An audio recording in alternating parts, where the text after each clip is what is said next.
O Via Justiça de hoje é sobre os 20 anos do Código Civil Brasileiro. Nossos convidados, o desembargador Ramon Tássio de Oliveira, presidente da 16ª Câmara Civil do Tribunal de Justiça de Minas Gerais, e o desembargador José Marcos Rodrigues Vieira, integrante da Câmara. Desembargador Ramon, qual que é o balanço do Código Civil nestes 20 anos de existência? Jornalista Carlos Menezes, tudo bem? Professor, meu colega, desembargador José Marcos. Meu caro Ramon, alegria revê-lo. Público assistente, prazer estar aqui. E a alegria ela cresce quando nós viemos aqui para tratar de uma legislação do Código Civil, que já faz 20 anos, que também demorou cerca de 20 anos para aparecer, em razão de sua tramitação lá no Congresso Nacional e estudos, outros, até que surgisse, então, essa legislação. Então, é uma satisfação enorme, Carlos, exatamente porque nós estamos falando de uma legislação e nós estamos falando de algo sintonizado com o direito e sabedores que isso aí proporciona justiça, porque enxergamos o direito como o caminho mais adequado, o caminho mais propício, o caminho mais reto para que se atinja a justiça. Só para lembrar, são 20 anos de sanção. A lei que instituiu o novo Código Civil Brasileiro foi sancionada em 10 de janeiro de 2002, mas ele só entrou em vigor um ano depois. Eu pergunto para o senhor desembargador José Marcos como ver as críticas de que o Código Civil Brasileiro já nasceu ultrapassado. Perfeitamente, meu caro Carlos. A minha saudação a todo o público assistente, ao caríssimo colega, desembargador Ramon Tássio.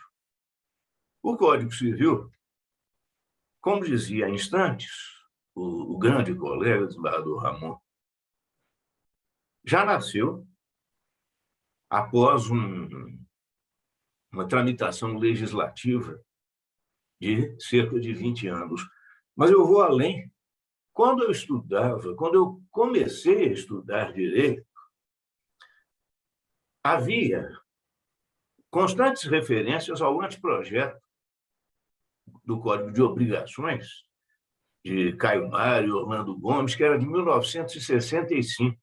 Este anteprojeto veio a ser a base do projeto do Código Civil de Miguel Reale, que tem, já a esta altura, alguma pequena defasagem, mas devo dizer que avançou em muitos pontos relativamente ao Código de 1916.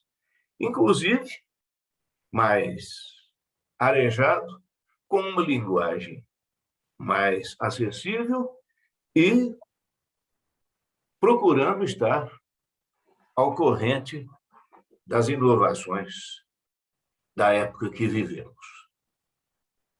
Pois não. Desembargador Ramon, o senhor falou aí das polêmicas, né, que ainda existem em relação ao Código. Eu pergunto para o senhor quais são as principais divergências na doutrina e na jurisprudência em relação ao Código. Carlos, nós temos ciência que existe legislação perfeita. Lá nos idos de 1803, quando do surgimento do famoso Código Civil francês, e naquela ocasião Napoleão Bonaparte, e o desembargador José Marcos sabe bem disso, participou, inclusive, de vários debates para que aquela legislação surgisse no mundo jurídico. E quando ela foi editada, o Napoleão Bonaparte chegou até a dizer que ali estaria sendo divulgada o código mais perfeito, a obra mais perfeita do mundo, e que seria uma obra capaz de regular todos os acontecimentos, todos os fatos, tudo aquilo que surgisse em termos de conflitos na face da Terra. É lógico que aquilo era uma ambição, era um sonho, era algo que certamente não iria ocorrer, porque o ser humano é finito, é datado, é imperfeito. Então, as obras do ser humano também carregam essas imperfeições. Inclusive, nós não temos uma linguagem completa para que nós possamos criar qualquer coisa. A linguagem, por si só, ela é imperfeita e, por outro lado, toda linguagem ela só tem sentido dentro do contexto. Mas, como lembrou bem o professor Zé Marcos, esse Código Civil nosso, além da tramitação lá dos seus 20 anos, 2 décadas, ele surge de um projeto do professor Miguel Reale, um projeto que varreu aí os anos de 69 a 75. Ele também carregou características também de um outro renomado professor da área do direito, professor Orlando Gomes, um baiano.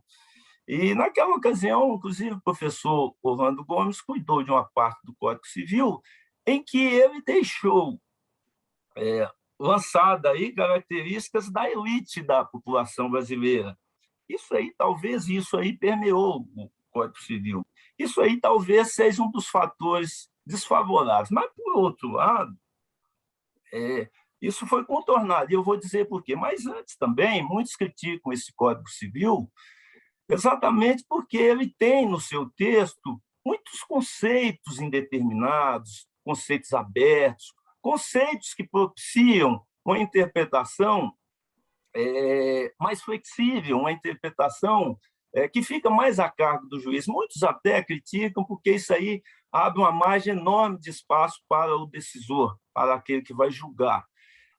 Então, essas críticas elas são lançadas em relação a esse código, mas, por outro lado, esse Código Civil também ele é um código que carrega aí o mindset dos anos 70, então características que impregnam esse código, fazendo com que ele seja também algo democrático, algo que tenha ali no seu texto características de uma heterogeneidade, a presença de fatos que possibilitam a criação do direito, o pluralismo jurídico. Então, essa abertura semântica, por um lado, ela facilita, e muito, que esse código seja algo adaptável, algo que acompanhe a mobilidade do ser humano, porque se antes o ser humano não tinha essa movimentação tão intensa como ela existe hoje, em face mesmo da globalização, em face da evolução, então, em sendo o Código Civil impregnado de conceitos abertos, de cláusulas gerais, isso aí abre um espaço enorme para que esse código siga por um bom tempo,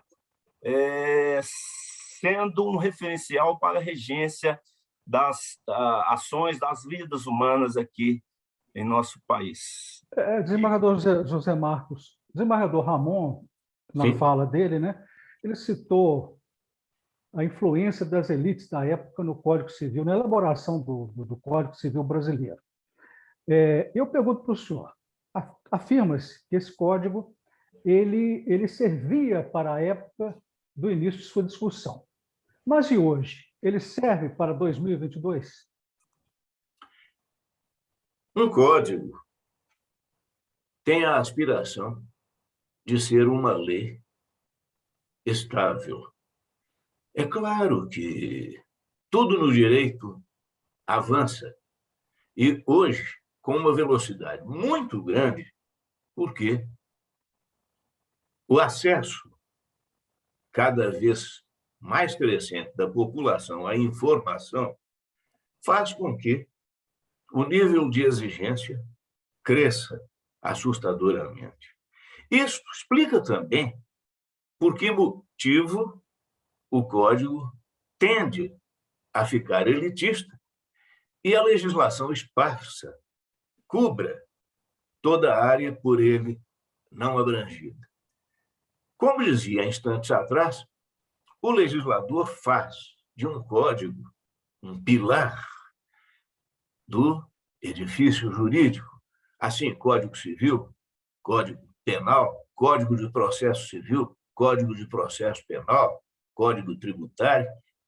Temos essa estrutura do direito que dá estabilidade às relações jurídicas. E tanto quanto possível, o legislador consegue harmonizar valores. É verdade que já vem sofrendo alterações, mas, de modo geral, tem satisfeito, com o apoio da legislação extravagante, as exigências do momento. Em sentido geral, é o que me cabe dizer. É claro que o Código tem setores específicos de que eu gostaria de falar daqui a pouco. Perfeito. Desembargador Ramon, como que o Código Civil ele trouxe mais segurança às relações civis? Quais foram as principais conquistas? Veja bem, Carlos, esse código, ele, como você bem disse, ele foi sancionado em 2002 e entrou em vigência em 2003. Quando esse Código Civil surgiu no mundo jurídico para ser cumprido pelas pessoas, nós já tínhamos uma Constituição, anos antes, a Constituição Democrática de 1988. Então, veja bem, esse código ele tem uma aplicação, mas dialogada com a Constituição. E aí o professor Zé Marcos falou também, inclusive, isso aí em face até da movimentação do ser humano, que esse código ele já vem sendo atualizado. Eu até fiz um levantamento aí, pude perceber que nós já temos, até recentemente, 53 normas atualizando esse código. Tá? Mas, entre prós e contras, eu penso que esse código tem mais vantagens do que desvantagens, porque as desvantagens desse código elas são superadas pelo diálogo que se faz entre ele e a Constituição é a lei maior.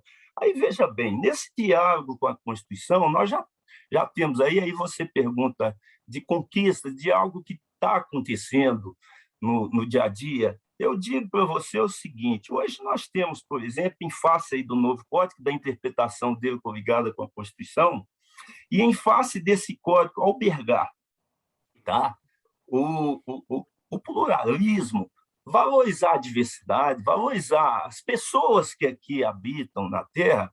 Nós temos aí, por exemplo, em face desse diálogo, a confirmação, já valorizando o gênero pessoas, e o Código Civil falava que homem é que tinha direitos e obrigações, e esse não.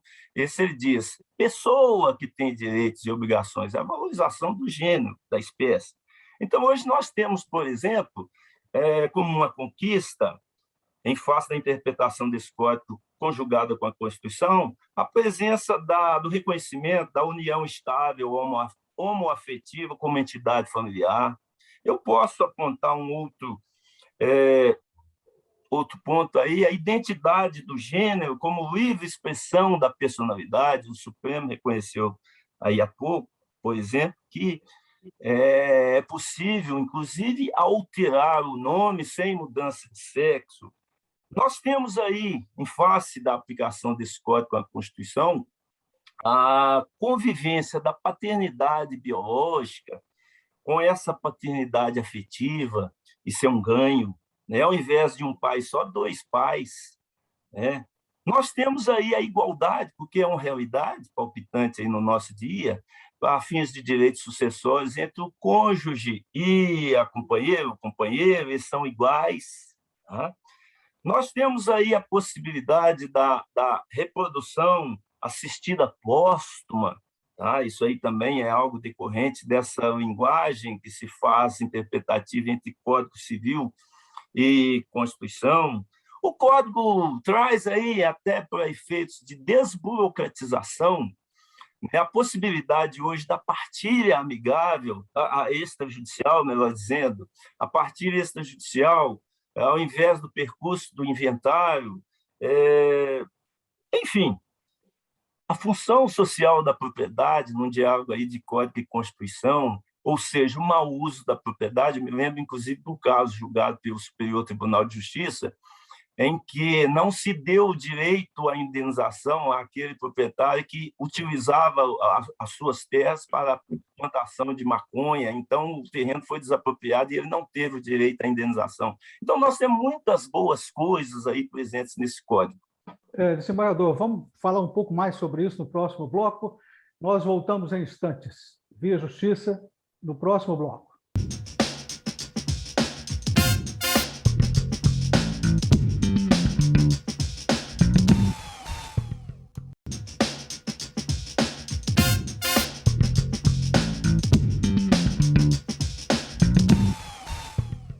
Via Justiça de volta, hoje falando sobre os 20 anos de existência do Código Civil Brasileiro. Participam do programa o desembargador Ramon Tássio de Oliveira, presidente da 16ª Câmara Civil do Tribunal de Justiça de Minas Gerais, e o desembargador José Marcos Rodrigues Vieira, integrante da Câmara. Eu abro esse bloco com o senhor, desembargador José Marcos, para acrescentar a fala do desembargador Ramon no bloco anterior em relação às conquistas, à evolução, aos avanços do Código Civil brasileiro.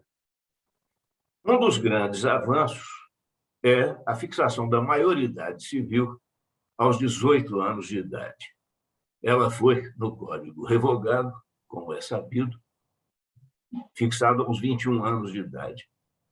Mostra isso o avanço da lei, que passa a reconhecer aquilo que já era reclamado durante vários anos da vigência do Código de Bevilacqua, que era o Código de 1916.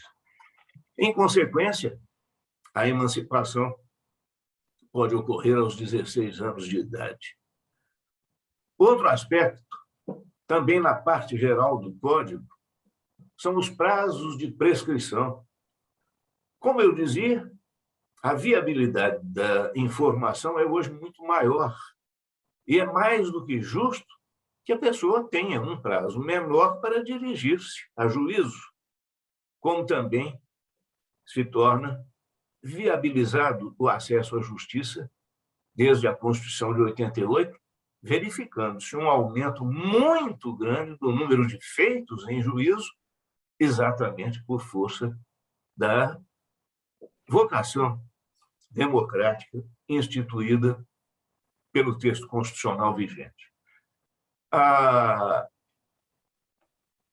ampliação dos regimes matrimoniais, tendo sido criado o regime da participação final dos aquestos, assinalando que aquestos são os bens adquiridos na constância do casamento. Já desde a lei do divórcio, o regime legal mantido no Código é o da comunhão parcial, que é a comunhão dos bens adquiridos. Mas a isso se somou a mutabilidade do regime de bens, havendo no Código revogado uma impossibilidade absoluta de alteração.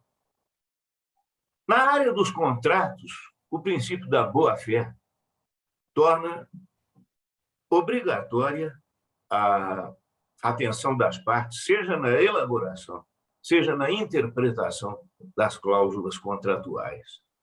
A respeito dos vícios dos negócios jurídicos, o Código, atendendo a um reclamo muito antigo, não só amplia as causas de nulidade e anulabilidade, como corajosamente insere a simulação entre as causas de nulidade.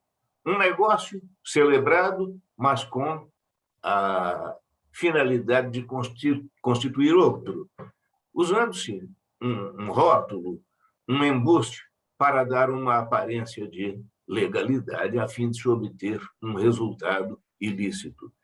A simulação é hoje causa de nulidade, e isso faz com que a discussão possa durar muito mais tempo e que seja até mesmo provocada pelo juiz, porque, enquanto considerada a causa de anulabilidade, dependeria da provocação das partes. É esse um outro ponto bastante corajoso. Sim. Deixa eu fazer uma pergunta para o desembargador Ramon, sem querer cortá-lo, desembargador Zé Marcos. Direito de família, desembargador Ramon. O conservadorismo do Código anterior, ele caiu totalmente por terra? Carlos, quando se fala em conservadorismo, nós vamos ingressar naquele ponto que eu faço ligação com liberdade. Ao lado da liberdade, nós temos a igualdade. É óbvio que nós não temos assim condições jamais de termos uma liberdade plena, como também não vamos ter uma igualdade plena. Então, esses dois elementos, liberdade e igualdade, eles têm que conviverem, tá? Porque existem as diferenças. Tá? Então, veja bem, nós só vamos ter um país mais justo, um país mais humano, um país mais digno, quando nós soubermos fazer uma comunicação entre liberdade e igualdade. Então, quando se fala em conservadorismo, você, se exagerar, você afeta o outro elemento. Tá?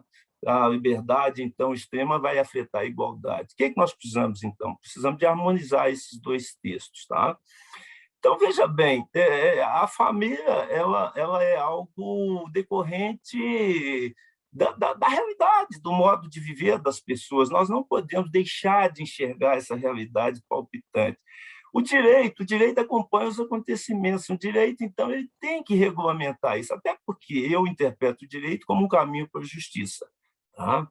Então, o direito, eu tenho na minha impressão que o direito é o que é, mas o que deve ser, e mais um processo que permita o diálogo, que permita uma troca de ideias, que permita, então, as discussões para que haja um julgamento. Então, o direito serve para isso.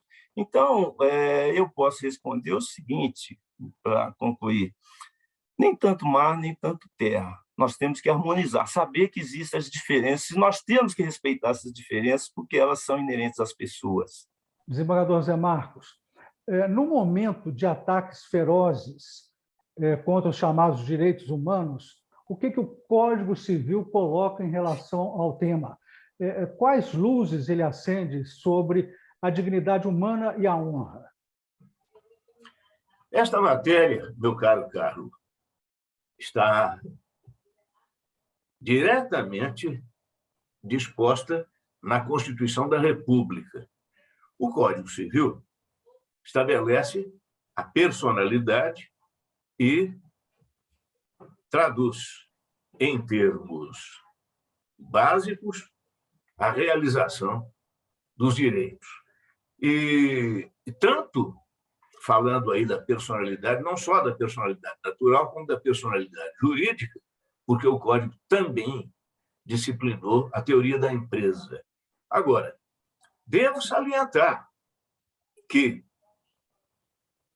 mais ou menos na esteira do que dizia o desembargador Ramon, o Código estabelece cláusulas gerais e, com elas, realiza aquilo que a doutrina tem chamado de constitucionalização do direito civil. A personalidade é um instituto que tem a sua dimensão regida por cláusulas gerais e a boa-fé objetiva, que é um dos princípios norteadores, permite a todo instante que se possa coibir o abuso de direito e a quebra da igualdade de tratamento da pessoa humana. Eu quero salientar, porque eu havia iniciado a abordagem de inovações contidas no Código, que a propriedade tem de cumprir a sua função social e hoje há a indenização pela benfeitoria que suplante o valor da propriedade. A rigor, há exceção, porque até mais do que a benfeitoria. Benfeitoria é algum acréscimo, algum melhoramento, mas a construção pode gerar a inversão da propriedade, indenizando-se o proprietário do imóvel. Isto é um arejamento muito grande, um avanço dentro do direito privado. Desembargadores, estamos chegando ao final do programa, vamos partir para as considerações finais. Pergunto ao senhor desembargador Ramon Tássio, é necessário um novo Código Civil brasileiro? O Carlos, como eu disse, esse atual código ele foi feito e hoje ele é um código interpretado juntamente com a Constituição. Já existem aí cerca de 53 normas que atualizam esse código. Veja bem, essa questão da proliferação da legislação é algo que muito se costuma fazer, mas o nosso poeta Carlos Drummond de Andrade já dizia: as leis por si só não bastam. As leis, elas não têm vida distinta de uma interpretação. Então, esse Código Civil nosso, ele merece, sim, alguns reparos em termos de atualização, até porque a sociedade ela movimenta, ela é uma sociedade que está em constante mudança. Então, o que eu chamo muita atenção é o seguinte: o direito tem uma obrigação a cumprir. O que é? Fornecer segurança, fornecer previsibilidade, estabilidade, tem que ser algo adaptável, até por causa dessas mudanças constantes.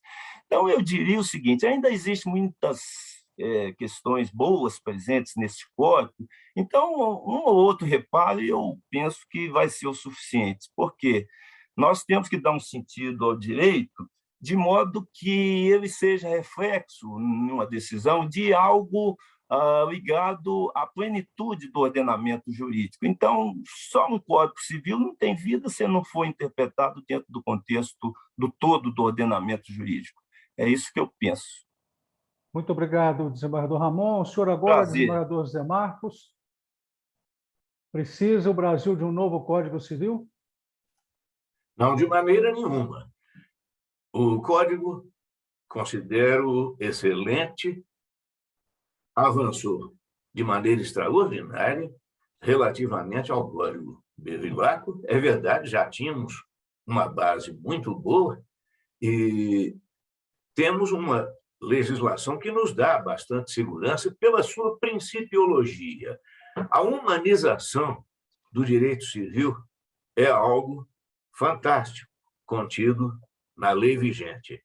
O Código deixou de ser predominantemente patrimonial e passou a ser mais social.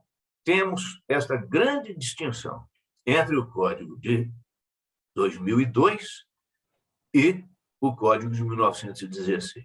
Muito obrigado aos senhores pelas participações. O Via Justiça de hoje termina aqui.